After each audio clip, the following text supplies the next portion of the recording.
चलिए देखिए, हम लोग लास्ट क्लास में लीनियर एक्सपेंशन किए ना। ठीक है, देखिए थर्मल एक्सपेंशन हम लोग शुरू किए थे लास्ट क्लास। हम लोग थर्मल प्रॉपर्टी, मतलब ये पूरा ग्रुप ही है 3-4 चैप्टर का, जिसको थर्मल साइंस करके बोलते हैं हम लोग। तो थर्मल साइंस में हम लोग एक कंसेप्ट पहले सीखे जिसका नाम है टेम्परेचर। तो कल मैंने आपको टेम्परेचर सिखाया था। टेम्परेचर में जो अपनी एग्जाम में क्वेश्चन बनता है वो बस स्केल पे बनता है, एक स्केल से दूसरे स्केल चेंज करना। 3 स्केल है, सेल्सियस, फ़ारेनहाइट और डिग्री सेल्सियस, फ़ारेनहाइट और केल्विन। इस तीनों में कभी भी आपको चेंज करने बोल सकता है, तो वो हम लोग सीख लिए। उसका दूसरा जो कंसेप्ट है वो था एक्सपेंशन का, थर्मल एक्सपेंशन का ना। तो थर्मल एक्सपेंशन भी हम लोग सीख लिए। उसमें थर्मल एक्सपेंशन में 3 तरीके से एक्सपेंशन हो सकता है। कौन सा 3 तरीका? लेंथ में, एरिया में और वॉल्यूम में। कोई चीज को हीट करेंगे, जैसे मान लो एक पतला सा वायर है, उसको हीट किए, उसका जो डायमेंशन चेंज होगा या शेप चेंज होगा, किसमें चेंज होगा? उसकी लेंथ में। एक पतला सा वायर के पास है क्या? सिर्फ लेंथ ही तो है। पर एक पतला सा सीट है, 2D बॉडी, कोई पतला सा सीट है, उसको गर्म करोगे तो किसमें चेंज होगा? एरिया में। उसमें वॉल्यूम है ही नहीं। और एक कोई क्यूबिक है या कोई 3D बॉडी है, उसको गर्म करोगे तो उसकी पूरी वॉल्यूम में चेंज होगा। समझ पा रहे हैं? तो हम लोग पहला कल देखे। अब दूसरा हेडिंग बनाइए, दूसरा हेडिंग बनाइए, दूसरा हेडिंग बना लीजिए, सरफेस एक्सपेंशन। दूसरा हेडिंग बना लीजिए, सरफेस एक्सपेंशन। सरफेस एक्सपेंशन, ठीक है। लिखिए, इसमें लिखिए, एक लाइन लिखिए, लिखिए, it is expansion in surface, it is expansion in surface due to, it is expansion in surface due to change in temperature, due to change in temperature. ठीक है। तो टेम्परेचर चेंज होने से जो सरफेस में change होता है, surface में जो एक्सपेंशन होता है, उसे बोलते हैं सरफेस एक्सपेंशन। अब जैसे लीनियर एक्सपेंशन में कोफिशिएंट हम लोग लाए थे, क्या नाम था? लीनियर कोफिशिएंट या लीनियर थर्मल कोफिशिएंट। सिंबल क्या था? अल्फा। सेम इसी तरीके से एक और सिंबल बनाएंगे और इसका सिंबल हो जाएगा बीटा। ठीक है, ये क्या हो जाएगा? ये होगा एरियल या सरफेस,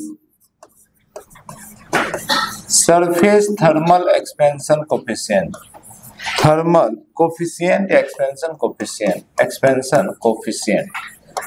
तो जैसे वहां पर एक कोफिशिएंट था, यहाँ पे भी एक कोफिशिएंट हो गया। ठीक है, नाम बदल गया, वहां लीनियर था लेंथ का तो लीनियर था, यहाँ पूरा सरफेस की बात है तो सरफेस थर्मल एक्सपेंशन कोफिशिएंट है ना, बीटा। तो बीटा को कैसे डिफाइन किए? बोले beta is a change in area, change in area by original area due to unit change in temperature, तो डीटी बोलते रहे। ये होता है इसका फॉर्मूला। अच्छा याद करो, कुछ लेंथ का ऐसा ही था। अल्फा क्या था? जल्दी बोलो। चेंज इन लेंथ बाय, अच्छा डेल्टा बोलो या डी बोलो, बात एक ही है। समझ पा रहे हैं? तो delta l bye original L into delta T या डी टी, यही था ना, या ऐसा था? D L by L into D T, ऐसा ही था ना। तो सेम वैसा ही है, बस यहाँ पे जो लेंथ था वही यहाँ पे क्या हो गया? एरिया। समझ पा रहे हैं? इसको ऐसा भी बोलते हैं, it is a fraction of change in area. जैसे आपसे कोई बोलेगा कि फाइंड, ध्यान समझो, फ्रैक्शन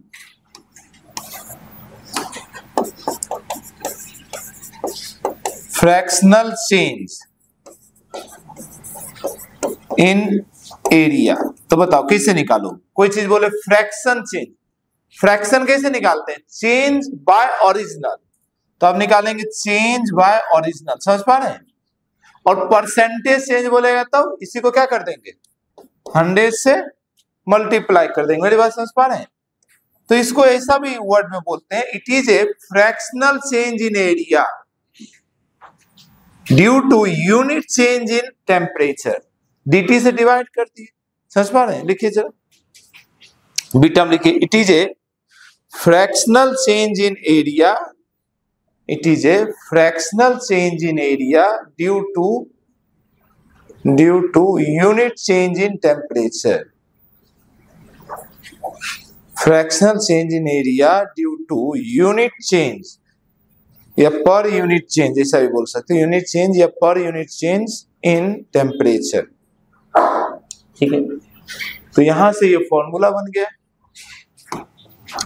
अब फिर से इसको सॉल्व करोगे तो कल जैसे बना था, कल याद करो लेंथ के लिए एक फॉर्मूला बना था, फाइनल फॉर्मूला, इसी को डिराइव करके क्या बना था जी, L final equal to L initial 1 plus alpha delta T या डी टी, याद आया। सेम उसी तरीके से यहाँ पे भी इसको जब सॉल्व करोगे बनेगा final area equal to initial area 1 plus alpha, alpha की जगह क्या होगा बीटा डेल्टा टी या डी टी, समझ पा रहे हैं, इसको भी नोट कर लीजिए सेम उसी तरीके से। तो फॉर्मूला तो एक ही याद करना है लेंथ वाला, बस अब हमें समझना है कि दूसरा तीसरा कैसे उसको यूज करते हैं।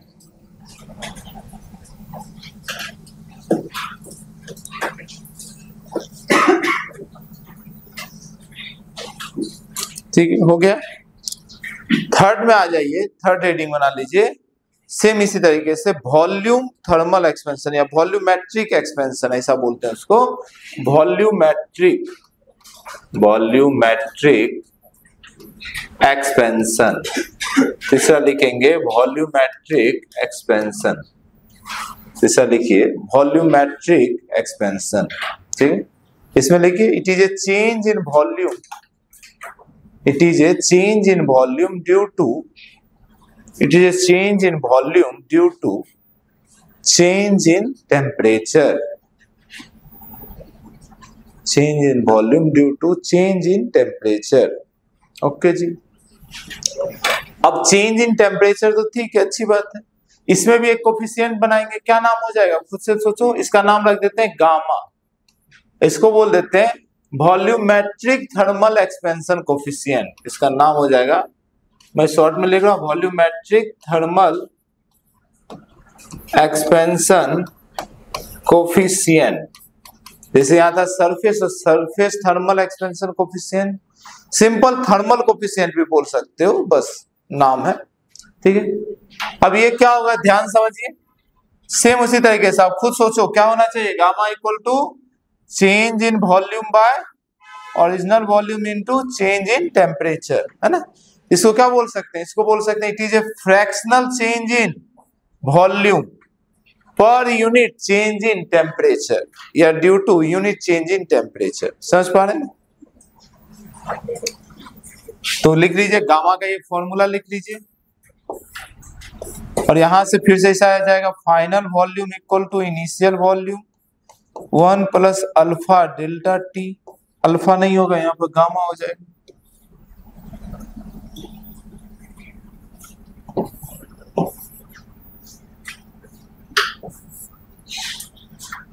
ठीक है, लिख लीजिए, उसको वर्ड में लिखना है तो ऐसा ही लिख लेना जैसे इसमें लिखे गामा को, it is a fractional change in volume per unit change in temperature. कैसे लिखोगे, it is a fractional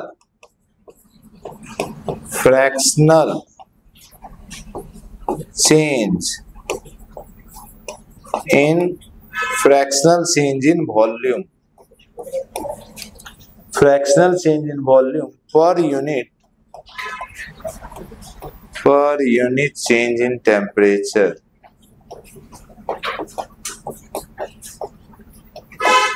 Per unit change in temperature,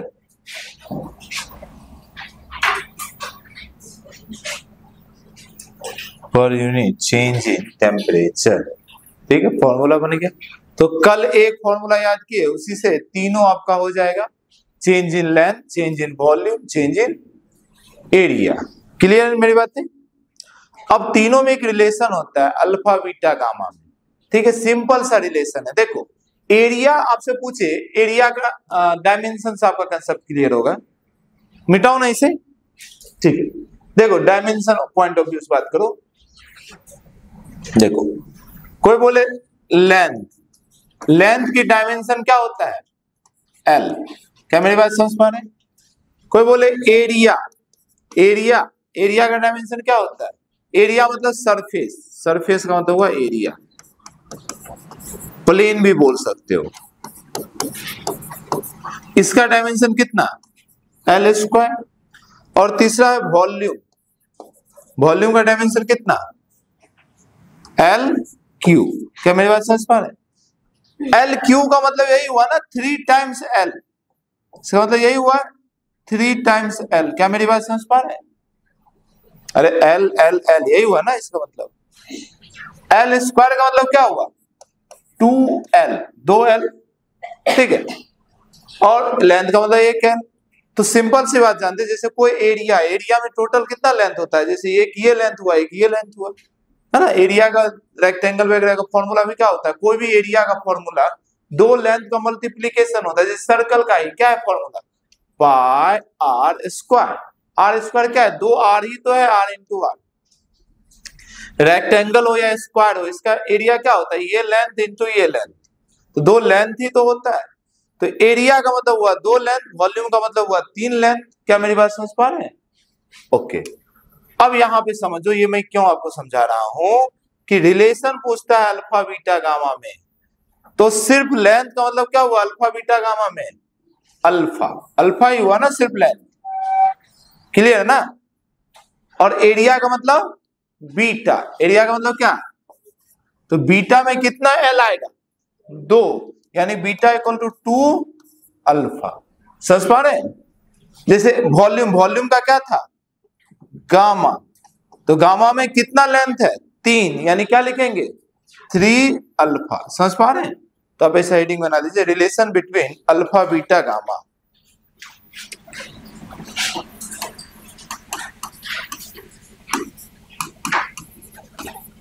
और शॉर्ट में लिखना है तो बस ये सिर्फ लिख सकते हैं, beta equal to 2 alpha, gamma equal to 3 alpha. और एक रिलेशन एक बार पूछा है अल्फा बीटा गामा, इसमें रिलेशन ये हो जाएगा 1:2:3। ठीक है ना? आगे बढ़े। तो यहां पर थर्मल एक्सपेंशन में ज्योमेट्रिकल एक्सपेंशन तो सीख गए, लेंथ को कैसे इंक्रीज होगा, एरिया, वॉल्यूम। इसके बाद एक चीज बचा है आपका डेंसिटी। टेम्परेचर बढ़ने से डेंसिटी भी तो चेंज होगा। मास चेंज होगा क्या? नहीं, कल ही बात किए थे, मास वही रहेगा, वॉल्यूम चेंज होगा तो डेंसिटी चेंज होगा। डेंसिटी बढ़ेगा या कम होगा? कम होगा। समझ पा रहे हैं? तो कैसे कम होगा, कितना होगा, उसके लिए फॉर्मूला डिराइव करना है। हेडिंग बनाइए, है ना, variation of density with temperature, variation of density with temperature, temperature के साथ डेंसिटी का variation, variation of density with temperature. ठीक है, आइए जी। सपोज कीजिए ये एक वॉल्यूम है, ठीक है, कुछ भी मान लो, इनिशियल वॉल्यूम वी आई मान लिया, इनिशियल टेम्परेचर है कुछ टी, ठीक है, टी बोल दो या T1 बोल दो। Now if we increase the temperature, temperature को इंक्रीज की तो ऑफकोर्स वॉल्यूम बढ़ेगा, अभी अभी समझे थे। इसका कुछ टेम्परेचर हो गया T2, वॉल्यूम हो गया V फाइनल, ठीक है। अच्छा, इसकी मास जो है, मान लो मास m, तो कुछ भी कर दो मास तो m ही ना रहेगा, मास तो नहीं बदलने वाला। तो अभी इनिशियल डेंसिटी अगर निकालोगे रो आई मतलब इनिशियल डेंसिटी, तो क्या होगा? मास बाय वॉल्यूम, यानी m बाय v इनिशियल। और यहां पर निकालोगे फाइनल डेंसिटी बोलते हैं, तब होगा मास बाय वॉल्यूम, मास तो m ही है और वॉल्यूम क्या हो जाएगा? v final. और मुझे मालूम है कि टेम्परेचर बदलने से क्या बदला होगा इस दोनों में? वॉल्यूम। वॉल्यूम कितना बदला होगा ये भी पता है, तो हम लोग बोल सकते हैं v फाइनल क्या होता है? v इनिशियल 1 प्लस, मैं बार बार अल्फा लिख देता हूं, 1 प्लस गामा टी से, समझ पा रहे? Delta T. तो इसको मैं बोल सकता हूं डेंसिटी फाइनल जो होगा मास बाय इनिशियल वॉल्यूम, इसकी जगह उसकी वैल्यू रख दो 1 प्लस गामा डेल्टा टी। अब m बाय v इनिशियल क्या हो जाएगा, इनिशियल डेंसिटी, समझ पा रहे, ये तो हो जाएगा इनिशियल डेंसिटी। तो आपका जो फाइनल डेंसिटी मिलेगा वो मिलेगा rho initial by 1 plus gamma delta T से। यहां से आपका एक रिलेशन बन जाएगा, इनिशियल डेंसिटी मालूम है तो फाइनल डेंसिटी बता सकते हैं। बाकी ओवरऑल कोई पूछे तो इफ वॉल्यूम इंक्रीज किया है, तो अगर वॉल्यूम इंक्रीज किया होगा तो डेंसिटी क्या हुआ होगा, कम। तो डेंसिटी तो कम करेगा, इसमें कोई सोचना ही नहीं है। इसका उल्टा मानो टेम्परेचर को कम किए होंगे तो वॉल्यूम कम हो गया होगा, तो डेंसिटी क्या हो गया होगा, इंक्रीज। तो ये कब होता है, जब टेम्परेचर बढ़ता है, ठीक है। और अगर वॉल्यूम डिक्रीज हो तो डेंसिटी इंक्रीज करेगा, कब, व्हेन टेम्परेचर को आप क्या कर दो, डिक्रीज कर दो। चलिए आइए क्वेश्चन कुछ करते हैं, प्रैक्टिस लिखिए। if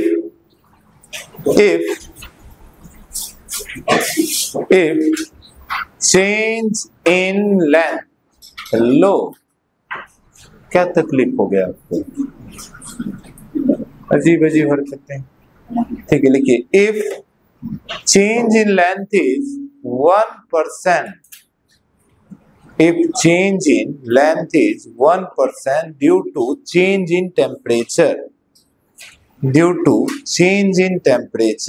then find percentage change in its area. Then find percentage change in its area. Percentage change in area. Repeat कर दे रहे। If change in length is 1%, change in length is 1% due to change in temperature, then find percentage change in its area. तो बोला कोई जो भी हो, मानो एक एरिया हो, रेक्टेंगल हो, कुछ भी हो, उसकी लेंथ में ना 1% का चेंज हो रहा, कुछ टेम्परेचर को इंक्रीज किया होगा तो बढ़ा होगा, डिक्रीज किया होगा तो कम हुआ होगा। तो लेंथ में कितने का चेंज हुआ, 1% का। तो बोला उसकी एरिया में कितने परसेंट का चेंज होगा। हालांकि थर्मल का क्वेश्चन नहीं है, तो प्योर मैथ का क्वेश्चन हो गया। तो आंसर कितना होना चाहिए, 2%। एरिया में कितना लेंथ होता है, 2, समझ पा रहे हैं, 2 लेंथ मिलकर एरिया बनता है। दोनों 1-1% बढ़ा तो ओवरऑल एरिया कितना परसेंट बढ़ गया, 2। अगर दोनों 1-1% कमेगा तो ओवरऑल एरिया कितना कम जाएगा, 2%। पर अगर मैथमेटिक, ये तो लॉजिक से मैंने बताया, मैथमेटिकल समझना है तो इसे समझो। देखो बीटा इक्वल टू क्या होता है, 2 अल्फा। कहीं पे कोई दिक्कत, बीटा का फॉर्मूला क्या होता है बताओ जल्दी, change in area by area into change in temperature equal to 2 times alpha का वैल्यू क्या होता है, change in length by original length into delta t, यही ना होगा। डेल्टा टी दोनों साइड कैंसिल हो जाएगा। तो देखो delta a by a equal to क्या हो गया, 2 times delta l by l. ये क्या मिला, कुछ समझ पा रहे हैं, ये मिला fractional change in area is 2 times fractional change in length. पर आपको क्या चाहिए, परसेंटेज चेंज। तो फ्रैक्शन से परसेंटेज कैसे बदलते हैं, इनटू 100। तो कोई बात नहीं, दोनों तरफ 100 से मल्टीप्लाई कर दो। तो ये हो गया परसेंटेज चेंज इन एरिया, ये हो गया 2 times percentage change in length. अब आपको दिया हुआ है कि 1% है, यानी आंसर हो गया 2%। इसकी पूरी की वैल्यू 1% दिया हुआ है। हालांकि ये क्वेश्चन आया एग्जाम में, अगर आप लॉजिकली सोचोगे तो ओरली बता सकते हो। बताओ यहीं पर पूछता अगर बताओ उसकी वॉल्यूम में कितना का चेंज होगा, तो आपका आंसर क्या होता, 3%। समझ पा रहे,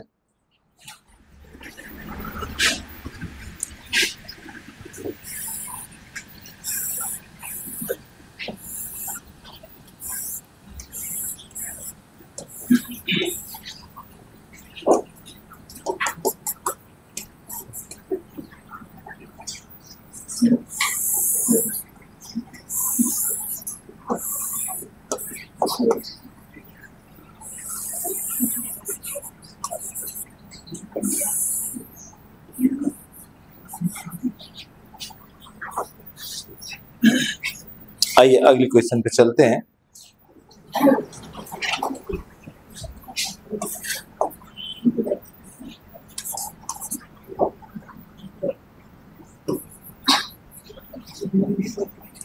ओके, लिखिए a cube has linear thermal coefficient, a cube has linear thermal coefficient alpha 1 comma alpha 2 comma alpha 2, दो बार अल्फा 2 एक बार alpha 1 comma alpha 2 comma alpha 3 alpha 2 along x, y and z direction, along x, y and z direction.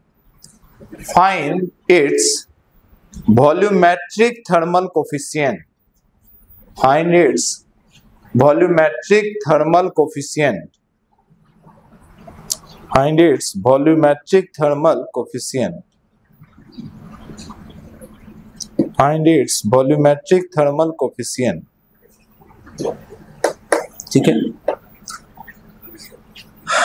तो देखिए alpha दिया हुआ है, हमसे पूछा क्या है, गामा। पूछा क्या है, गामा। एकदम बहुत सारा आसान क्वेश्चन। देखो गामा इक्वल टू क्या बोल देंगे, 3 अल्फा। तो अगर अल्फा 1 होता तब तो सीधा आंसर बोल रहे थे 3 अल्फा, पर इस बार गड़बड़ है। बोला क्यूब एक ही है, एक लेंथ एक्स वाई जेड मतलब 3 अलग अलग लेंथ हो गया। बेसिकली समझ पा रहे हैं, एक लेंथ दूसरा लेंथ तीसरा लेंथ। बोला एक लेंथ का अल्फा 1 है कोफिशिएंट, दूसरे में बदल गया अल्फा 2 हो गया, तीसरे में अल्फा 3 हो गया। तो आंसर क्या होगा, बोलोगे कुछ भी नहीं, बात कोई दिक्कत नहीं। 3 अल्फा है तो इसको हम लोग ऐसा बोल सकते हैं alpha plus alpha plus alpha. अब 3 लेंथ का अल्फा रख दो, एक लेंथ का अल्फा अल्फा 1, दूसरे लेंथ का अल्फा 2, तीसरे का भी अल्फा 2। ये हो गया अल्फा 1 प्लस 2 टाइम्स अल्फा 2, यही हो गया गामा। क्या मेरी बात समझ पा रहे? अगर तीनों अलग होता तो यही आंसर हो जाता, alpha 1 plus alpha 2 plus alpha 3। क्या मेरी बात समझ पा रहे हैं? अब देखो यहीं पे क्वेश्चन अगर ट्विस्ट करे आपसे, बोले कि अलोंग द एक्स एक्सिस ये 1% चेंज किया, अलोंग द वाई एक्सिस इसकी लेंथ इतना चेंज हुआ, अलोंग द जेड एक्सिस इतना चेंज हुआ, तो बताओ इसके वॉल्यूम में कितना चेंज होगा, बता पाएंगे? यहाँ पे इसका परसेंटेज, इसका यहाँ पे यहाँ। क्या मेरी बात समझ पा रहे हैं? आंसर आ जाएगा। अगर बोल देता इसी क्वेश्चन को, मैं इसी क्वेश्चन को थोड़ा और, हालांकि एग्जाम में तो बस इतना ही आया था, पर मैं आपको एक स्टेप और आगे की तैयारी कराता हूं कि मान लो अगर बोलता इसी क्वेश्चन में इफ परसेंटेज चेंज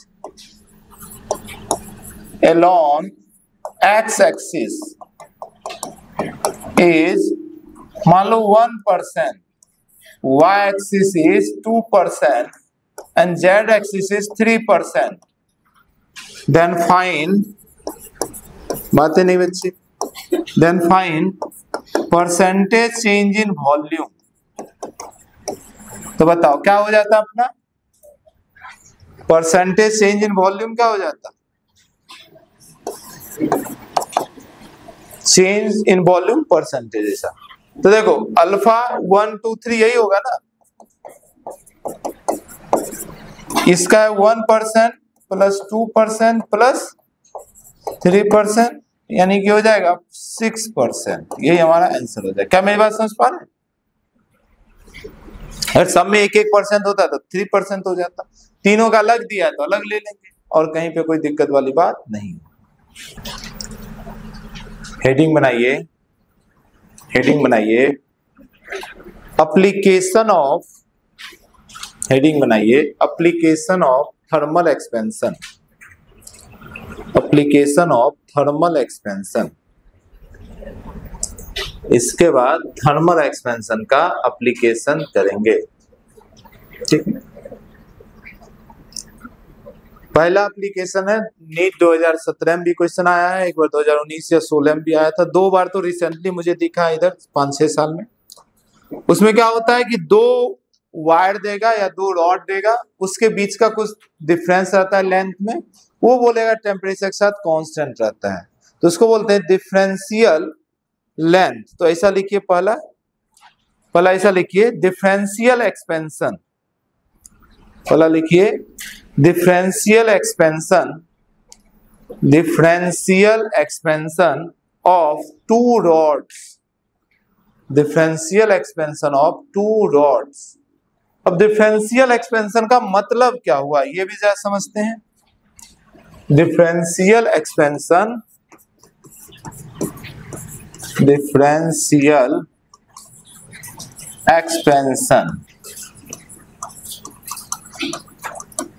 देखो बहुत ध्यान समझिए डिफरेंशियल एक्सपेंशन का मतलब, फिर अभी मैं ना इसको लिखाऊंगा भी, आप बहुत ध्यान समझिए। सपोज ये एक रॉड है, ठीक है, एक और रॉड है, ये रॉड L1 लेंथ का, ये रॉड L2 लेंथ का है, तो दोनों के लेंथ में कुछ डिफरेंस है क्या? मान लो इसका लेंथ का डिफरेंस है D, और D क्या हो गया, या D1 नाम दे दो फर्स्ट का, तो D1 क्या हो गया L2 माइनस L1, कहीं पे कोई दिक्कत? अब ये पूरा सिस्टम किसी T1 टेम्परेचर पे मान लो, अब अगर इसको हीट करें, इफ वी इंक्रीज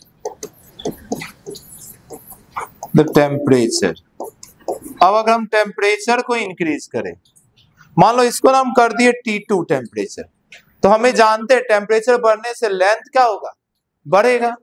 किसका लेंथ बढ़ेगा, L1 या L2? दोनों का लेंथ बढ़ेगा। तो L1 कुछ बड़ा हो जाएगा और L2 भी कुछ बड़ा हो जाएगा। मान लो L2 इतना बड़ा हो गया, इसको ना L2 डैश हम नाम दे दे रहे, नया L2 हो गया, और L1 भी बढ़ जाएगा, ये मान लो L1 भी बढ़ गया, ये भी नहीं। अब फिर दोनों का अगर गैप कोई पूछे कि कितना गैप रहेगा, तो आंसर है ये आपका फिर से L1 L2 में यही गैप है, तो आंसर है ये गैप अभी भी वही रहेगा जो गैप ये था। क्या मेरी बात समझ पा रहे हैं? अभी भी वही रहेगा गैप जितना भी था, यानी दो लेंथ में एक जैसा एक्सपेंशन होगा। अच्छा, एक जैसा मतलब दोनों बराबर होना चाहिए क्योंकि दोनों साथ में, तो इसी को बोलते हैं डिफरेंशियल एक्सपेंशन। क्या मेरी बात समझ पा रहे हैं? ठीक है, तो इस वर्ड को लिखेंगे हम लोग, लिखिए differential expansion means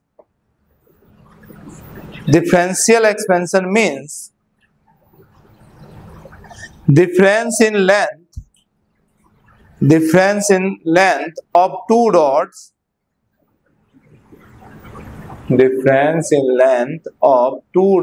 remain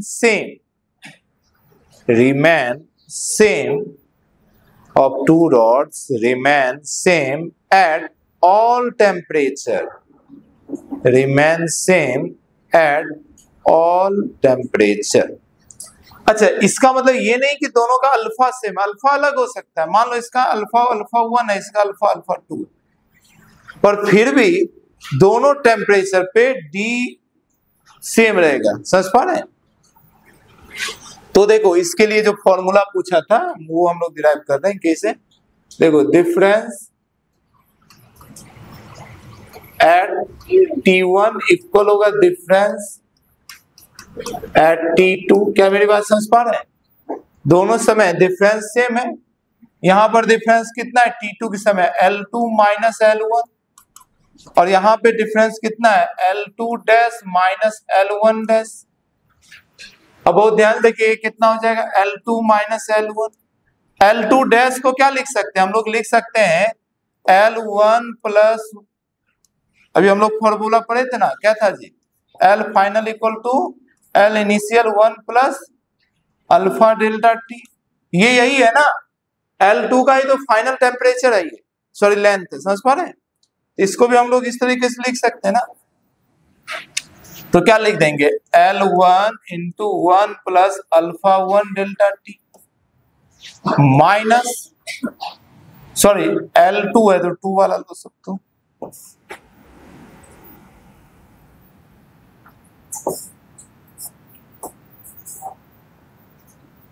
to है तो 2 वाला लेंगे ना, ठीक है जी। और इसमें देखो L1 डैश में हो जाएगा L1 1 plus alpha 1 delta T, ठीक। अब बहुत ध्यान से देखिए, L2 minus L1 equal to L2 plus L2 alpha 2 delta t minus इस ब्रैकेट को तोड़ेंगे तो L1 माइनस, देखो ये माइनस सबको माइनस कर देगा, L1 अल्फा 1 डेल्टा टी। ठीक है, अब बहुत ध्यान देखिए, दोनों साइड कुछ कैंसिल हो सकता है। L1 L2 को एक साइड लेकर आ जाते हैं, अल्फा वाले को एक साथ रख लेंगे। अगर ये L2 को इधर लेकर आओगे, देखो L2 को इधर लेकर आओगे तो माइनस माइनस कैंसिल ही हो जाएगा ना, इधर आएगा तो माइनस में, और L1 भी इधर लेकर आएंगे तो प्लस, तो ये भी कैंसिल ही हो जाएगा। तो देखोगे तो लेफ्ट हैंड साइड तो कुछ भी बचा नहीं, जीरो। राइट हैंड साइड बचा L2 अल्फा 2 डेल्टा टी और minus L1 alpha 1 delta T. इस माइनस वाले को इधर लेकर आ जाओ, प्लस में आ जाएगा L1 alpha 1 delta t equal to L2 alpha 2 delta t. Delta t भी आपका कैंसिल हो गया, तो L1 alpha 1 equal to L2 alpha 2। ये याद रखिए, यानी लेंथ और थर्मल कोफिशिएंट का जो प्रोडक्ट है ये कांस्टेंट रहता है किसी भी टेम्परेचर पे। समझ पा रहे? ये डायरेक्ट आपका 2 बार नीट एग्जाम में, एक बार तो इस फॉर्मूला ही आया, डायरेक्ट फॉर्मूला पूछा है एक बार, और एक बार इस फॉर्मूले पे डायरेक्ट न्यूमेरिकल दिया था। देखिए अभी जो आ गया डिजिटल क्लॉक वो एक अलग चीज है, पर जो पुराना क्लॉक है, जो मैकेनिकल क्लॉक, जब शुरू में पहली बार घड़ी बना था तो वो पेंडुलम बेस्ड था। याद आ रहा है? आप कभी पढ़े होंगे। पेंडुलम जो होता था उसकी टाइम पीरियड हम लोग 1 सेकेंड फिक्स कर देते थे, और 60 टाइम्स जब पेंडुलम घूमता था तो 1 मिनट आपका होता था। तो जो ओल्ड क्लॉक है, क्लॉक का जो कंसेप्ट है वो पेंडुलम बेस्ड है। समझ पा रहे हैं? तो अगर जैसे देखिए ये हुआ ना आपका, कोई भी पेंडुलम है, कोई भी पेंडुलम है, ध्यान समझिए, पेंडुलम होता क्या है, एक स्ट्रिंग होता है और यहाँ पे एक बॉब होता है, और ये ऑक्सीलेट करता है, और ऑक्सीलेट करने का जो टाइम पीरियड होता है क्या होता है, 2 pi under root L by G। अब अगर टेम्परेचर बढ़ा, टेम्परेचर इंक्रीज किया तो ये लेंथ इंक्रीज कर जाएगा, और जब ये लेंथ इंक्रीज करेगा, दिख रहा है, time directly proportional under root L के, और किसी तरीके से L बढ़ा तो टाइम भी क्या होगा, बढ़ेगा। टाइम बढ़ेगा तो जैसे मान लो इसको एक चक्कर पूरा करने में अब ज्यादा टाइम लगेगा। समझ पा रहे हैं? टाइम बढ़ा ना तो आपको ज्यादा टाइम लगेगा, तो ओवरऑल घड़ी क्या हो जाएगा, स्लो हो जाएगा। जो टाइम पहले कम लगता था अब ज्यादा लग रहा है, तो ओवरऑल हमें क्या मिलेगा, स्लो हो जाएगा ना। तो इस तरीके से घड़ी का क्लॉक यानी टाइमिंग भी चेंज होता है टेम्परेचर के साथ। अब नहीं होता है क्योंकि अब डिजिटल क्लॉक, अब इसमें पेंडुलम कहाँ है, इसमें तो इलेक्ट्रिक सर्किट है। पर पहले जमाने का जो पेंडुलम होता घड़ी बनता था वो ऐसा पेंडुलम बेस्ड घड़ी होता था। तो लिखिए दूसरा एप्लीकेशन, लिखिए इफेक्ट ऑफ टेम्परेचर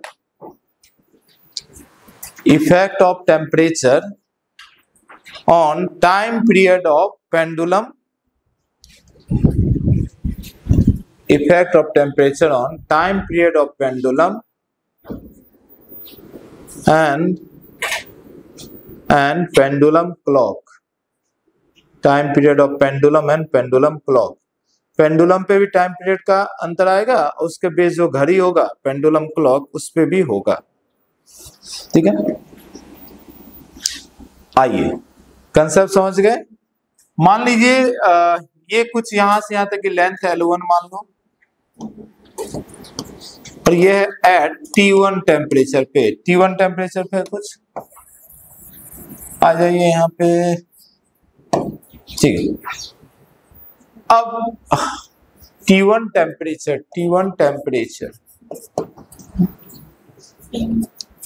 अब इसका टाइम पीरियड जो होगा, देखो यहाँ पर ना बहुत कंफ्यूजन होगा। एक टाइम पीरियड के लिए T सिंबल यूज होगा और एक टेम्परेचर के लिए होगा, तो कंफ्यूज बिल्कुल नहीं करेंगे। मैं यहाँ पे सिंबल लिख रहा हूँ, कैपिटल T जब भी लिखेंगे, ये देखो कैपिटल T इक्वल टू लिख रहे हैं 2 pi under root L by G, यानी ये क्या है, टाइम है, ये है टाइम। और स्मॉल टी ये जो लिखे T1 ये क्या है, टेम्परेचर। कंफ्यूज बिल्कुल नहीं है, ठीक है। तो इसको T1 बोल दे रहे हैं और इसको L1 बोल दे रहे हैं, कहीं पे कोई दिक्कत वाली बात नहीं। तो चाहो तो ऐसा भी बोल सकते हैं T इज डायरेक्टली प्रोपोर्शनल तो अंडर रूट L1। अब अगर टेम्परेचर इंक्रीज करें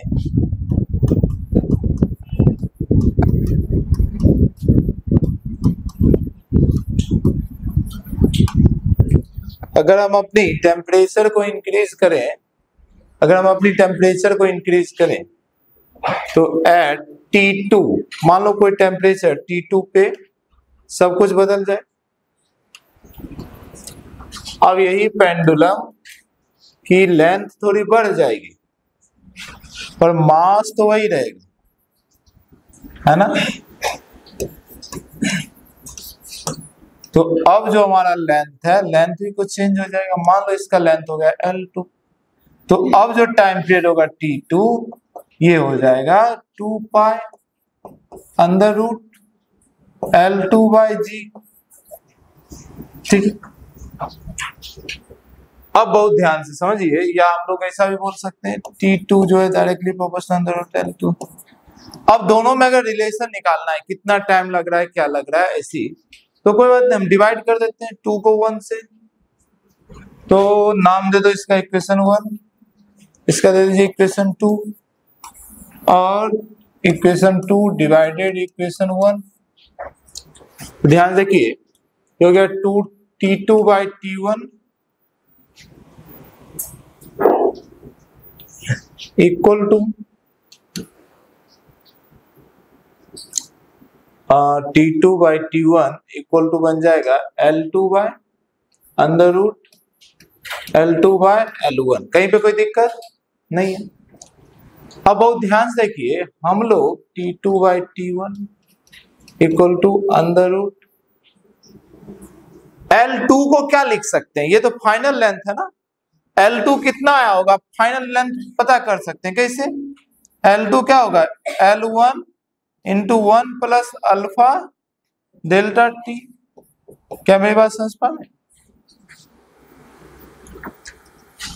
तो L2 को हम लोग बोल सकते हैं L1 into 1 plus alpha delta T और डिवाइडेड L1 से L1 कैंसिल, तो ये आ गया T2 by T1 equal to under root 1 plus alpha delta T, ठीक है। T2 by T1 equal to 1 plus alpha delta T की पावर 1/2, ठीक है। कल या परसों या टेस्ट में पता नहीं, इधर कुछ तो आपको पढ़ाया हूं कभी, बाइनोमियल एक्सपेंशन पढ़े कुछ, तो टेस्ट में था शायद क्वेश्चन बाइनोमियल एक्सपेंशन का। इसको हम तोड़ सकते हैं बाइनोमियल अप्रोक्सीमेशन पे, है ना। 1 प्लस एक्स की पावर n क्या हो जाता है 1 प्लस nx। जब ये बहुत छोटा हो तो डेल्टा टी बहुत छोटा होता है, इसीलिए ये पूरा जब 1 से छोटा होगा तो इसमें बाइनोमियल एक्सपेंशन लगा सकते हैं। पहले यहां तक लिखिए, पहले यहां तक लिखिए, कितना भी हो पर मेहनत आप ही करें। आ जाइए आगे बढ़े। तो हाँ, इसको कंप्लीट कर, आपको फॉर्मूला बनाना है। तो देखो हमारा ये आया ना, तो रहने दो, मैं यहीं पे मिटा रहा हूं। चलिए देखिए, यहां से हम लोग पता कर लेंगे घड़ी में कितना टाइम आगे पीछे ऐसा होगा। ओके जी। तो यूजिंग बाइनोमियल अप्रोक्सीमेशन,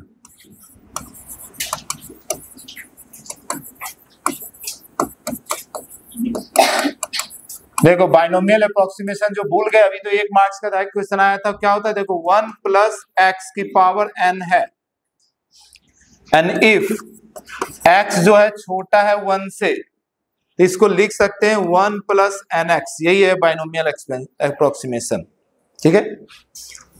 तो इसी तरीके से आपका एक्सप्रेशन है T2 by T1 equal to 1 plus alpha delta T इसकी पावर 1/2। तो ये पूरा आपका हो गया x और ये पूरा है आपका n। तो आपका ये बन गया T2/T1 equal to 1 plus NX, N है 1/2 और X है अल्फा डेल्टा T। ठीक है, अब 1 को इधर भेज दो,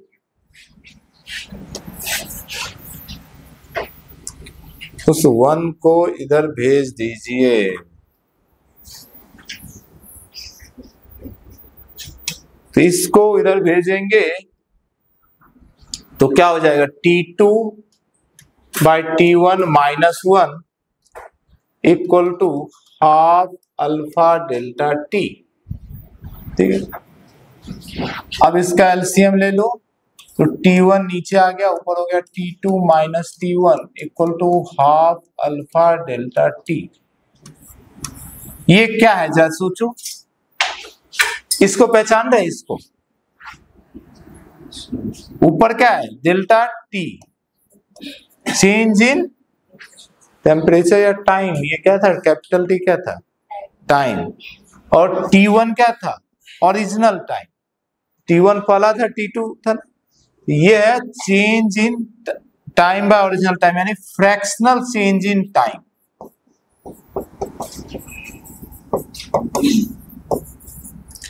फ्रैक्शनल चेंज इन टाइम, इसका फॉर्मूला आपको मिल गया हाफ अल्फा डेल्टा T। अच्छा जी, ये क्या है स्मॉल डेल्टा T, ये कंफ्यूज नहीं हो, चेंज इन टेम्परेचर, फिर बोल रहे हो टाइम, इसीलिए मैंने शुरुआत में लिखा दिया चेंज इन टेम्परेचर। और कोई बोले परसेंटेज चेंज निकालो, तो इनटू 100 कर देंगे दोनों साइड, समझ पा रहे हैं। तो अब आपको बता देगा इतना टेम्परेचर चेंज किया, तो बताओ टाइम में कितने का चेंज आएगा, आप बता देंगे तुरंत, इतना परसेंटेज का चेंज होगा। पर कोई बोले नहीं एक्चुअल चेंज बताओ, तो बोलोगे लो एक्चुअल चेंज बता देते हैं, इस T को इधर भेज दो, तो डेल्टा T इक्वल टू क्या हो जाएगा, half alpha delta T into T। यहां से भी निकाल सकते, ये एक्चुअल चेंज निकाल दी, यहां तो फ्रैक्शनल या परसेंटेज निकालोगे, यहाँ एक्चुअल अमाउंट बता दोगे कि 1 घंटे का टाइम में अंतर आएगा, 2 घंटे का आएगा, 2 दिन का आएगा, ऐसा है ना। ये है चेंज इन टाइम, और बार बार लिख रहा हूं, आप कंफ्यूज नहीं करेंगे। ये है चेंज इन टेम्परेचर, और ये है ओरिजिनल टाइम।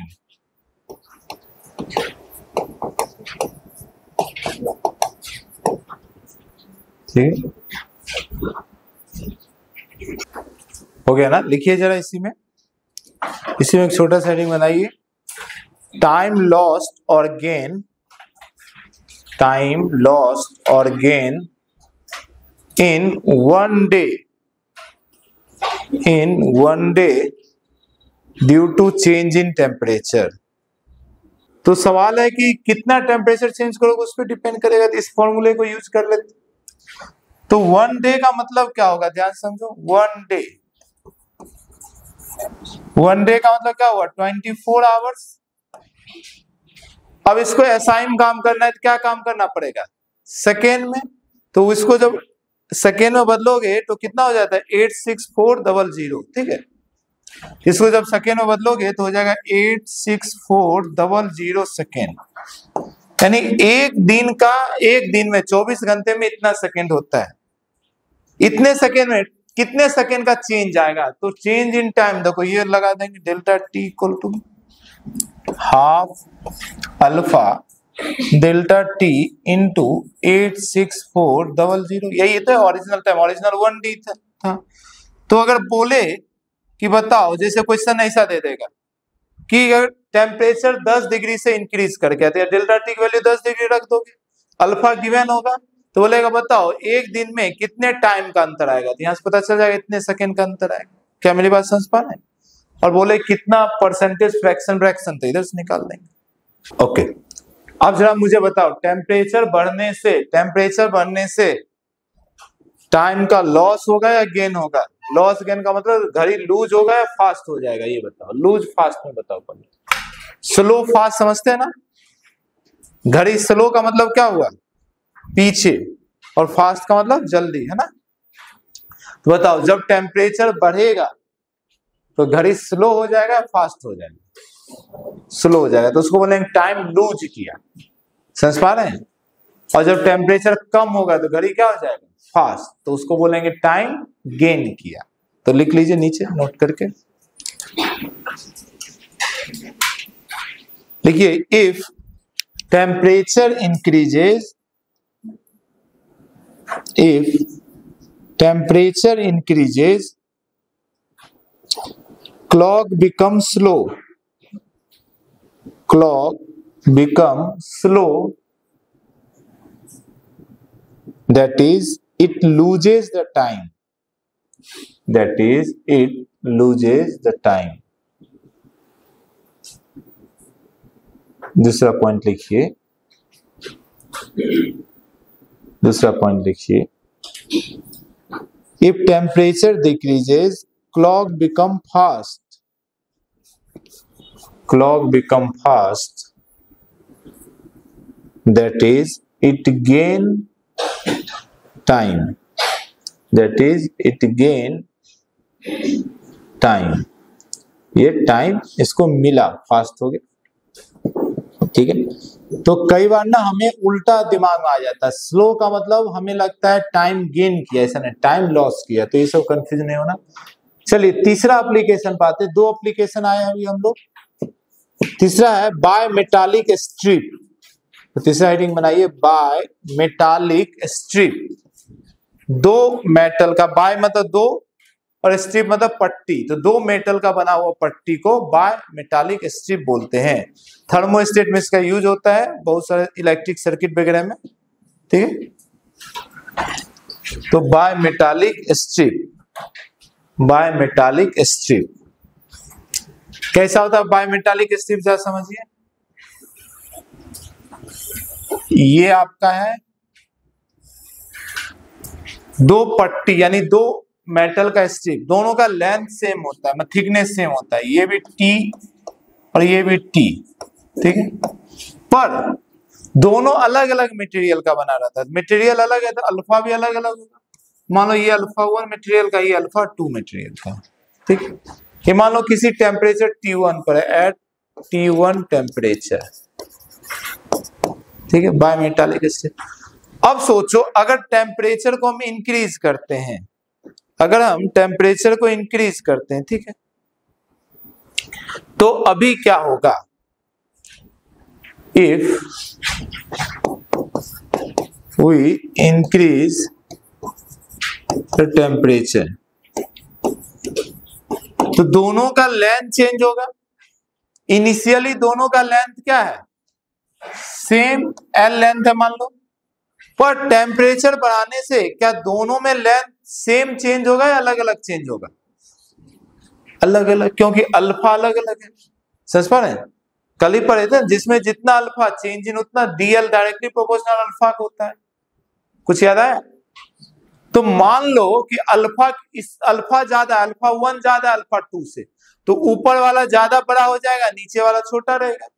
पर बाय मेटालिक स्ट्रिप कभी भी ऐसा नहीं हो सकता कि ऊपर वाला इतना बड़ा हो गया और नीचे वाला इतना, ऐसा नहीं हो सकता। वो जब रहेगा दोनों साथ में ही रहेगा। क्या मेरी बात समझ पा रहे हैं? ऐसा इसको बनाया ही जाता है कि कभी भी इसके ऊपर से आगे नहीं जा सकता, ये दोनों साथ में ही रहेगा। तो इसके कारण क्या होता है? ये बैंड हो जाता है। एनी हाउ टेम्परेचर बढ़ेगा तो ऊपर की लेंथ तो बढ़ेगा ही, और नीचे का लेंथ बढ़ेगा पर उतना नहीं बढ़ेगा। दोनों एक दूसरे को छोड़ भी नहीं सकता, हमेशा साथ ही रहता है। तो यदि उसकी टेम्परेचर इंक्रीज करते हैं तो देखना ये कुछ ऐसा हो जाएगा।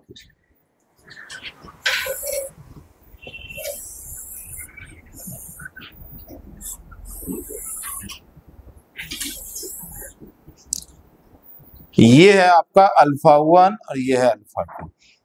कुछ समझ पा रहे हैं? अभी अब पता चल रहा है ऊपर वाले का लेंथ क्या हो गया है? ज्यादा, और नीचे वाले का हो गया कम। कम नहीं हुआ, मतलब ये इससे ज्यादा ही है, पर ये कम फैला और ये ज्यादा एक्सपेंशन किया। ठीक है ना? अभी भी सबकी टेम्परेचर टी ही रहेगा, सबका थिकनेस। ठीक है। तो कई बार पूछता है ये जो कर्वेचर बनता है इस कर्वेचर का रेडियस बताइए, ठीक है।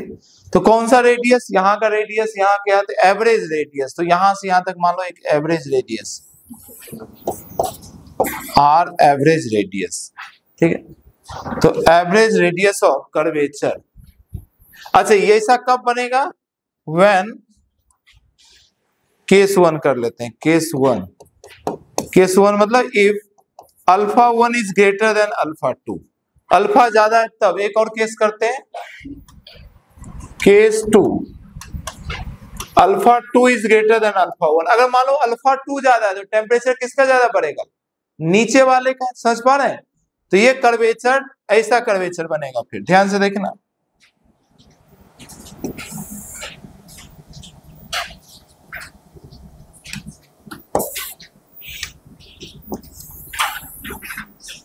ये कुछ जैसे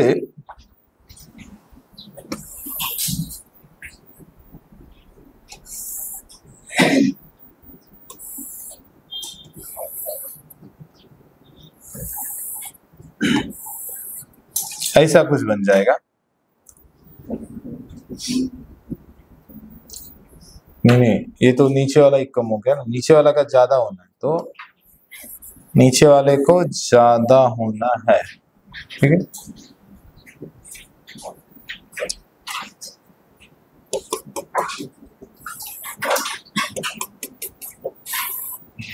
ऐसा हो जाए,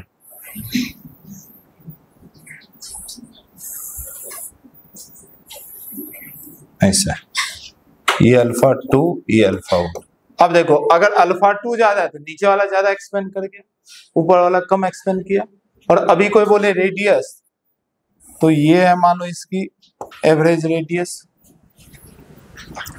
अभी भी टेम्परेचर, टेम्परेचर बोलते थिकनेस टी ही रहेगा, ठीक है। तो एवरेज रेडियस ऑफ कर्वेचर, ठीक है। तो आर जो होता है ये डायरेक्टली प्रोपोर्शनल बनता है कुछ टी बाय, दोनों का डिफरेंस होता है। तो देखो जो ज्यादा है उसमें कम करोगे, मैं मान लो लिख रहा हूं अल्फा 1 माइनस अल्फा 2। अगर अल्फा 2 रहेगा ज्यादा तो अल्फा 2 माइनस अल्फा 1 लोगे, ठीक है, निगेटिव में नहीं ले लेंगे, इनटू दोनों में कितना टेम्परेचर का डिफरेंस है, T2 माइनस T1।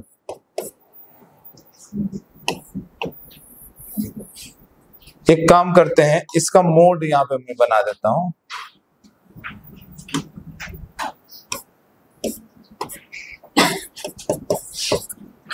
देखो मोड बनाने का क्या जरूरत पड़ा कि मान लो ये वाले केस में तो अल्फा 2 ज्यादा है, वो वाले केस में अल्फा 1 ज्यादा है, ठीक है। If you increase the temperature, ये क्या है, ये है eight T2 temperature, eight T2 temperature. तो T1 T2 टेम्परेचर क्या है, ध्यान देखो, T2 है फाइनल टेम्परेचर और T1 है इनिशियल टेम्परेचर। तो कंफ्यूज बिल्कुल नहीं होना है, समझ पा रहे हैं, कंफ्यूज बिल्कुल नहीं होना। कुछ समझ पाए, कहीं पे कंफ्यूजन हो रहा है। मेटालिक स्ट्रिप कभी भी एक दूसरे को छोड़ता नहीं, हमेशा साथ में रहता है। तो टेम्परेचर जब इंक्रीज करेंगे, दो डिफरेंट मेटल का बना होता है तो वो कर्व कर जाता है ना। तो अगर मान लो ऊपर वाले का अल्फा ज्यादा है तो ऊपर वाला लेंथ ज्यादा होगा, तो ऊपर से कर्व बनेगा इनवर्ड, और नीचे का ज्यादा होगा तो ऐसा कर्व बनेगा। जब कर्व बनेगा तो उसका जो एवरेज रेडियस है वो इसके डायरेक्टली प्रोपोर्शनल होता है।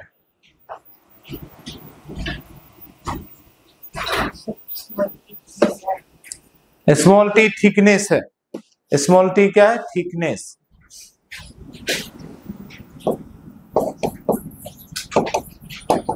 दोनों का थिकनेस सेम रहता है बायोमेटालिक स्ट्रिप में। इसका यूज होता है थर्मोस्टेट में। करिए एक लाइन लिख लीजिए, बहुत ज्यादा अपने काम की चीज नहीं, इंजीनियरिंग वाले को काम रहता है, तो लिख लीजिए bimetallic strip is use in thermostat, thermostat में इसका यूज होता है। Bimetallic strip is use in thermostat, main इसका थर्मोस्टेट में, और भी बहुत सारा इलेक्ट्रिकल सर्किट में यूज होता है इसका, ज्यादातर थर्मोस्टेट वगैरह में यूज होता है, थर्मोस्टेट, ठीक है। ओके, एप्लीकेशन जितना उसमें से सबसे इंपॉर्टेंट एप्लीकेशन पे अब हम लोग मूव कर रहे हैं, जिससे कई बार क्वेश्चन आया है, उसका नाम है थर्मल स्ट्रेस। और अपनी एनसीईआरटी में यही टॉपिक सिर्फ दिया है, थर्मल स्ट्रेस। ये सब टॉपिक एक एक लाइन में बोलकर निकल गया है, इससे भी पूछा गया एग्जाम पर। थर्मल स्ट्रेस सबसे ज्यादा पूछे जाने वाला टॉपिक है। तो हेडिंग चौथा एप्लीकेशन या तीसरा, जो भी एप्लीकेशन नंबर है, नेक्स्ट एप्लीकेशन पर आ जाइए, थर्मल स्ट्रेस। थर्मल स्ट्रेस, इसमें एक स्टार लगा दीजिए। तो बहुत ही आसान टॉपिक है, पर इससे कई बार पूछा गया है, थर्मल स्ट्रेस। ये ना एक रॉड था, ठीक है, इसकी लेंथ L1 हुआ करता था, टेम्परेचर T1 हुआ करता था, T1 डिग्री सेल्सियस टेम्परेचर हुआ करता था। हम अच्छा, अल्फा इसका कोफिशिएंट हुआ करता था। अब इसकी टेम्परेचर इंक्रीज कर दिए, इफ वी इंक्रीज, हम इसकी टेम्परेचर इंक्रीज कर दिए। इस टेम्परेचर इंक्रीज करने से क्या होगा, इट्स लेंथ विल चेंज। इसका लेंथ क्या हो जाएगा जी, चेंज हो जाएगा। कोई बोले कितना चेंज होगा, बोलो इधर देखो, इतना चेंज होगा। बोलो कैसे पता चला इतना चेंज होगा? अब बोलोगे हम बुद्धिमान हैं, हमें एक फॉर्मूला मालूम है, L2 इक्वल टू क्या, L1 1 plus alpha delta T। ये मान लो एट किसी T2 टेम्परेचर पे है। यहाँ पे कोई पूछे डेल्टा T क्या है, डेल्टा T बोलोगे change in temperature, T2 minus T1, T2 minus T1। क्या यहाँ सारी बातें समझ में आता है आपको? यहां तक में कोई दिक्कत है क्या? ये फॉर्मूला भी याद है? अब मान लो जैसे कि आपके हाथ में मोबाइल है, नेट भी कनेक्शन है, सब कुछ अच्छा, इंस्टाग्राम खोले, बहुत अच्छा लग रहा है, रील देख रहे हैं, है ना, बहुत अच्छा लग रहा है। इसी तरीके से रॉड को भी बहुत अच्छा लगता है, उसको हीट मिल रहा है, उसके थर्मल दो मॉलिक्यूल्स के बीच एनर्जी आ रहा है, दोनों मॉलिक्यूल्स के बीच गैप बढ़ रहा है, उसकी लेंथ बढ़ रहा है। फिर आपके पेरेंट आए, आपके हाथ में मोबाइल दिए, नेट भी दिए, और बोले नहीं इसमें पढ़ाई करो, लेक्चर सुनो, वो इंस्टाग्राम नहीं चलाना है। फिर आपके अंदर क्या डेवलप होगा, स्ट्रेस होता है डेवलप। पढ़ने जब भी कोई बोलता है, फिजिक्स पढ़ने बोलता है, ज्यादा स्ट्रेस डेवलप होता है। सेम अगर मान लो इसी रॉड को कोई ऐसा बोले, रुको देखो भाई रॉड तुम ऐसा ही रहो, अब ना हम इधर से और इधर से तुमको फिक्स कर देंगे, इधर से किसी तरीके से इसको फिक्स कर दिया। आप कुछ भी करे, बेचारा अपना लेंथ नहीं बढ़ा सकता। और बोले नहीं हम तुमको हीट भी करेंगे, मतलब मोबाइल भी देंगे, नेट पैक भी देंगे, 5G भी देंगे, पर इंस्टाग्राम नहीं चलाने देंगे। तो बेचारे का क्या होगा बताओ? अब हीट भी कर रहा है, लेंथ भी है, तो ये तो अपनी लेंथ को बढ़ाना चाहेगा, बात समझ पा रहे, पर ये बढ़ने नहीं देगा। तब क्या होगा, इसके अंदर स्ट्रेस डेवलप होता है, समझ पा रहे हैं, तभी इसके अंदर डेवलप होगा। तो if we increase the temperature, हम अगर टेम्परेचर को इंक्रीज कर दें, बट रिस्ट्रिक्ट, हमने उसको रिस्ट्रिक्ट कर दिया, restrict the change in length. अगर लेंथ को देखो, क्वेश्चन आया है, अगर ना इसको इस कंडीशन में रखते हैं, यानी कोई रिस्ट्रिक्शन नहीं रहता, फिर हीट करते और बोलता है थर्मल स्ट्रेस कितना होगा, तो आपका आंसर क्या होगा, 0। तब कोई स्ट्रेस नहीं डेवलप होगा। फ्री है तब कोई दिक्कत नहीं, स्ट्रेस तब डेवलप होगा जब कोई रोकेगा। क्या मेरी बात समझ पा रहे हैं? तो ये बात बहुत जरूरी है, ये पॉइंट समझना कि थर्मल स्ट्रेस तभी जनरेट होता है जब कोई रिस्ट्रिक्ट करता है चेंज इन लेंथ को, समझ पा रहे हैं? देन ओनली थर्मल स्ट्रेस और stress is directly proportional to strain, कुछ याद आया हुक्स लॉ। तो डायरेक्टली प्रोपोर्शनल होने का thermal stress and thermal strain will develop. तो कोई बोले थर्मल स्ट्रेस या थर्मल स्ट्रेन क्या होता है, कब डेवलप होता है, तो आप बताएंगे थर्मल नाम इसलिए पड़ा क्योंकि टेम्परेचर के कारण डेवलप होगा। इससे पुराना चैप्टर में भी स्ट्रेस स्ट्रेन डेवलप होता था, लेकिन वो मैकेनिकल स्ट्रेस या मैकेनिकल स्ट्रेन था जो एक्सटर्नल फोर्स के अप्लाई करने से होता था। क्या मेरी बात समझ पा रहे हो? अभी किसके कारण हो रहा है? टेम्परेचर जनरेट होने के कारण थर्मल इसीलिए नाम पड़ा, पर स्ट्रेस स्ट्रेन इसलिए नाम है क्योंकि ये अपनी लेंथ को चेंज करना चाहता है पर कर नहीं पाता है, इसीलिए इसके अंदर स्ट्रेस या स्ट्रेन डेवलप हो जाता है। क्या मेरी बात समझ पाए? लेकिन कोई बोले वैल्यू बताओ कितना होगा, वैल्यू यहीं से निकलेगा क्योंकि यहां तो चेंज हुआ ही नहीं ना। स्ट्रेन का फॉर्मूला क्या होता है? Change in length bye, hello, strain का फॉर्मूला क्या होता है? Change in length by original length. ये मत सोचना, आप उल्टा कंसेप्ट मत लगा देना, यहाँ तो लेंथ ही नहीं चेंज हुआ तो यहाँ जीरो होगा, ना हुआ यही, यहाँ पे जीरो होगा पर कैलकुलेशन यहां से होता है। समझ पा रहे हैं? तो अगर आप उस तरीके मैकेनिकल वाला कंसेप्ट लगाओगे तब बोलोगे सर ये तो फिक्स है, इसमें तो लेंथ ही चेंज नहीं हुआ, तो चेंज इन लेंथ जीरो तो स्ट्रेन जीरो, स्ट्रेन जीरो तो स्ट्रेस जीरो। नहीं, गलत हो जाएगा। क्या मेरी बात समझ पा रहे हैं? यहां पर ही स्ट्रेस डेवलप हुआ, हाँ इसका कैलकुलेशन यहां से होता है। तो देखिए फॉर्मूला ये है L2 equal to L1 1 plus alpha delta T. इस ब्रैकेट को ओपन कर देंगे, L2 equal to L1 minus L1 alpha delta T. इसको इधर भेज देंगे, L2 minus L1 equal to, ये प्लस माइनस में कैसे बदल गया, L2 minus L1 alpha delta T. इस अल्फा को नीचे, L1 को नीचे भेज दो, ध्यान देखेंगे L2 minus L1 by L1 equal to alpha delta T. अब जरा इसको पहचानो, ये कौन है? Change in length by original length, L2 minus L1 change in length by L1 original length, यानी यही क्या है? स्ट्रेन। यही क्या है? अब बोल रहे हैं स्ट्रेन, पर इस चैप्टर में कौन सा स्ट्रेन है? Thermal strain. ये हो गया अल्फा डेल्टा टी।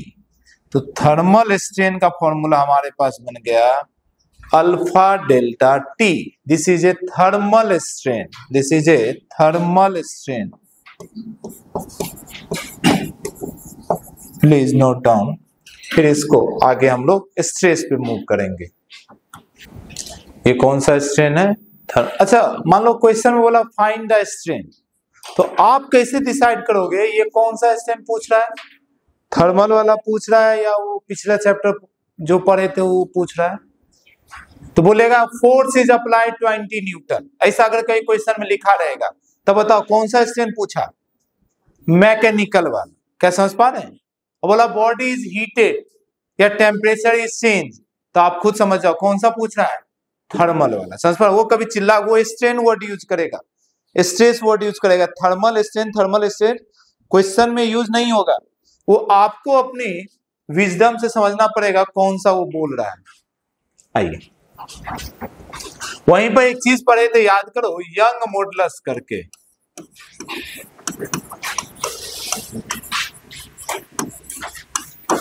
क्या होता था जी? Stress by strain.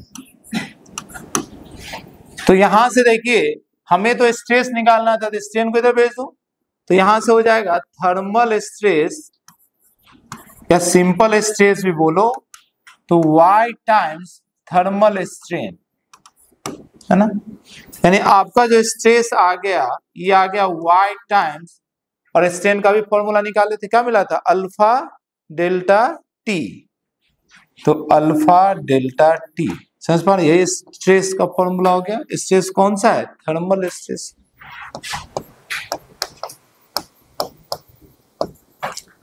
कोई बोलेगा ना इसके कारण फोर्स बताओ, थर्मल फोर्स, तो वो भी निकाल सकते हैं। स्ट्रेस को क्या बोलेंगे? Force by area.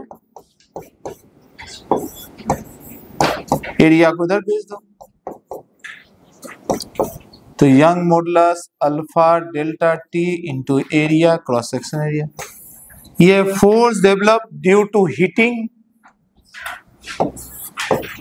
Force develop due to thermal stress, सीधा बोल देता हूं, force develop due to thermal stress.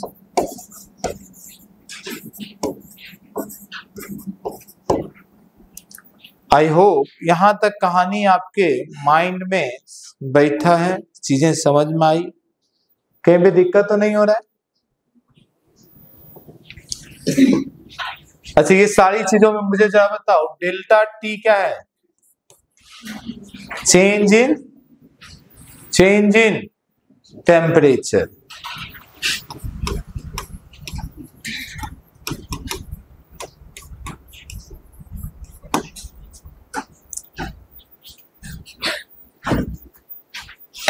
Change in temperature, ठीक है। आइए, ये सबसे ज्यादा पूछे जाने वाला टॉपिक था एप्लीकेशन ऑफ थर्मल एक्सपेंशन में।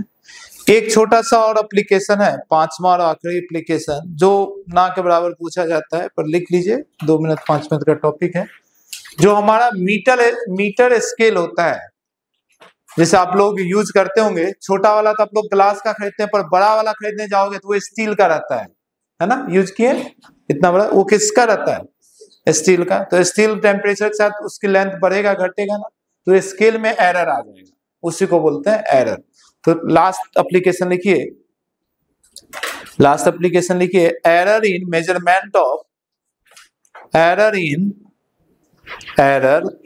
मेजरमेंट ऑफ मेटालिक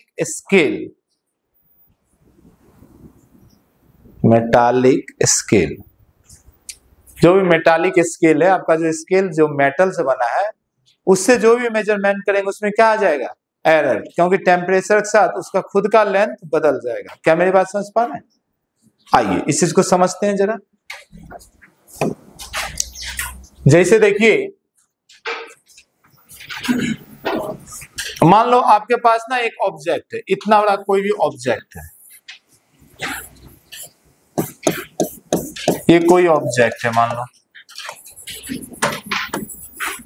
ये आपका एक ऑब्जेक्ट है, इसकी लेंथ वगैरह आपको मेजर करना है, ठीक। अब जैसे एट T1 टेम्परेचर, किसी T1 टेम्परेचर पे आपके पास एक मेटालिक स्केल है,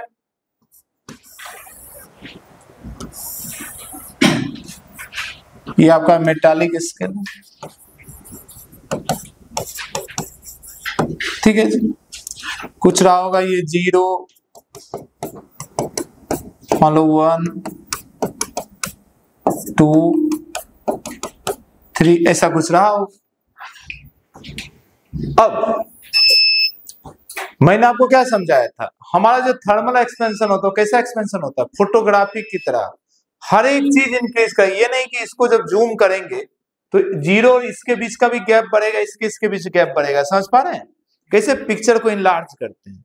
तो जब इसको टेम्परेचर बढ़ाएंगे, ठीक है। अच्छा, मान लो इस टेम्परेचर पे इस ऑब्जेक्ट को मेजर किए, तो ऑब्जेक्ट को यहाँ पे रखे, मान लो, ठीक है।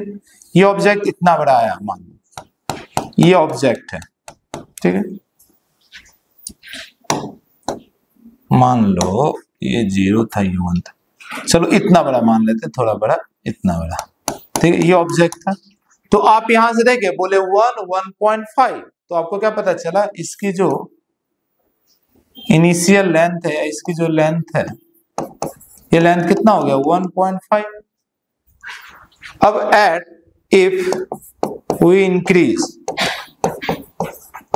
द टेम्परेचर, हम ना टेम्परेचर को इंक्रीज करा दिए, मान लो एट T2 टेम्परेचर, किसी T2 टेम्परेचर पे चले गए, T2 टेम्परेचर पे चले गए, तो बताओ जैसे इसका टेम्परेचर बढ़ा, इसकी लेंथ क्या हो गया? बढ़ गया। तो ये मेटालिक स्केल जो है, ये भाई साहब अब कुछ इतना बड़ा हो गया, ठीक है। ये 0 यहाँ, अब ये जो 1 यहाँ था, ये यहाँ रहेगा, थोड़ा आगे चला जाएगा, थोड़ा आगे चला जाएगा, लेंथ पूरा बढ़ेगा ना, तो ये अब यहां कहीं 1 आ जाएगा, यहाँ कहीं 2 हो जाए। क्या मेरी बात समझ पा रहे हैं? लेकिन ये बेचारा इस ऑब्जेक्ट को लेकर आए, इस ऑब्जेक्ट को अब मेजर करने आए, ठीक है। तो अब जो 1.5 था, अब तुमको क्या दिखेगा, ये तो 1 ही मीटर का है। देखो इसकी खुद की लेंथ बढ़ गया, तो ये जो अब छोटा मेजर करके देगा। मेरी बात समझ पा रहे हैं? तो ये बेचारा अब जो इसका लेंथ होगा, इसको बोल देते हैं एपेरेंट लेंथ। ऐसा हमें लगेगा, ओरिजिनल लेंथ तो जितना है बेचारे का उतना ही है, पर इसका अब एपेरेंट लेंथ हो गया मान लो 1 मीटर। तो यहाँ पर पहला कंफ्यूजन होता है, हमें लगता है कि टेम्परेचर बढ़ने से लेंथ बढ़ जाएगा, लेंथ स्केल का बढ़ा, पर आपसे क्वेश्चन पूछेगा ऑब्जेक्ट के बारे में, समझ पा रहे हैं? तो वहां पे थोड़ा कंफ्यूजन होगा। क्या मेरी बात समझ? उसका क्या आपको लेंथ, एपेरेंट लेंथ क्या मिलेगा? कम। रीडिंग जो मिलेगा अब रीडिंग कम मिलेगा। क्लियर है ना? अच्छा, अब बहुत ध्यान देखिए, फॉर्मूला वही है। क्या फॉर्मूला है? L final equal to L initial 1 plus alpha delta T. पर बताओ एल फाइनल छोटा लेंथ होता है बड़ा लेंथ होता है? बड़ा लेंथ होता है। ये होता है लार्ज वाला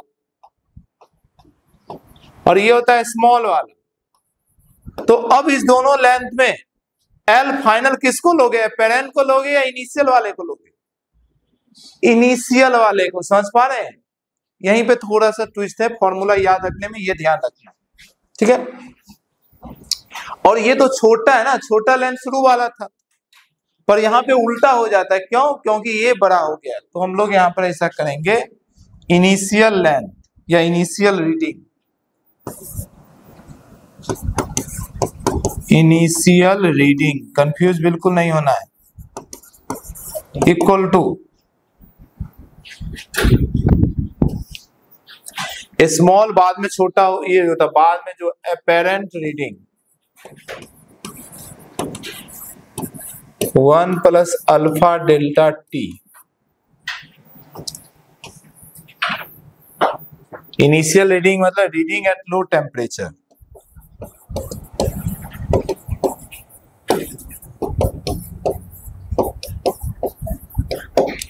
और एपेरेंट रीडिंग मतलब रीडिंग एट हाई टेम्परेचर।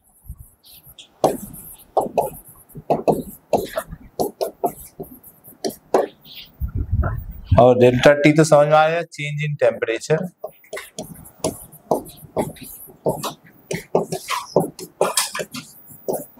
क्या मेरी बात समझ पा रहे हैं? अच्छा, अल्फा ये किसका होगा जरा ये बताओ। हेलो, ये अल्फा, अल्फा मटेरियल पर डिपेंड करता है ना।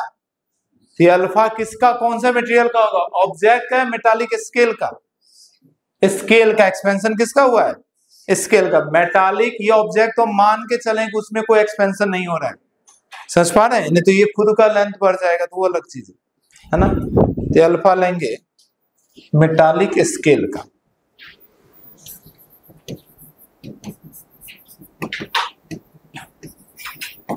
एक्चुअली होता क्या है, ये सारी चीजें एक्चुअल यूज में बता रहा हूं।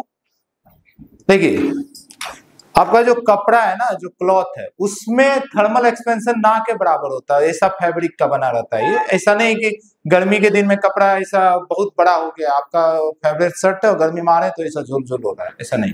समझ पा रहे मेरी? वो उतना ही बड़ा रहेगा। तो जो बड़ी बड़ी कपड़े की कंपनी है, मानो डायमंड्स है, ऐसी बड़ी बड़ी कंपनी, तो उसका जो मेजरमेंट होगा, समझ पा रहे हैं, तो अलग अलग हो जाएगा ना। गर्मी में अलग हो जाएगा, उसमें अलग हो जाएगा। क्यों? कपड़े ने अपनी लेंथ नहीं चेंज किया, पर उनका जो मेजरमेंट होता है, जो उनका स्केल है, क्या मेरी बात समझ पा रहे हैं, वो स्केल का लेंथ चेंज हो जाएगा। तो इसीलिए इसको हम कांस्टेंट मानते हैं, इसकी लेंथ को हम कंसीडर नहीं करते हैं, क्योंकि कपड़े में लेंथ चेंज नहीं होता है, पर इसकी लेंथ को कंसीडर करना जरूरी है। क्लियर है ना? तो यहां पे आपका थर्मल एक्सपेंशन ऑफ सॉलिड क्या हो गया? कंप्लीट हो गया।